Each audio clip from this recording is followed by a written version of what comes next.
Welcome to Denzel talk. Pavan Ali are inseparable.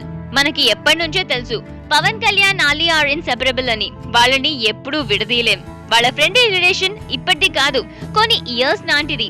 Panjaa audio launch లో పవన్ కళ్యాణ్ ఆలీ భుజాలపై చేయి వేసి తన అఫెక్షన్ ని చూపించకుండా ఉండలేకపోయారు. ఆయన స్పీచ్ లో ఒక పాయింట్ ని కూడా రేస్ చేశారు. ఏంటంటే వాళ్ళ మదర్ అన్నట్ట ఆలీ లేకుండా మూవీ చేయవేమో అని. పవన్ ఎప్పుడు ఆలీని ఒక లక్కీ చామ్ గా అనుకున్నారు. పవన్ ఇంత సెంటిమెంటల్ అని ఎవరికీ తెలియదు, బట్ ఇదే అక్షరాల నిజం. వీళ్ళిద్దరూ స్క్రీన్ పై మంచి ర్యాప్ ఉంటుంది. అలీ చాలా సార్లు చెప్పారు కూడా పాస్ట్ లో. కొన్నిసార్లు సీన్స్ అన్ని ఫ్రీగా డిస్కస్ చేసుకుని ఇంకా ఏమైనా ఇంప్రూవ్ చేసేది ఉంటే వీళ్ళు వెల్ ఇన్ అడ్వాన్స్ చేసేవారు అని. సో మొత్తానికి ఇన్ని ఇయర్స్ లో వీళ్ళ సక్సెస్ వెనకాల ఉన్న సీక్రెట్ ఇద్దన్నమాట. ఎనీవేస్, ఇలాంటి అప్డేట్స్ కోసం y'all just stay tuned to indiaglates.com.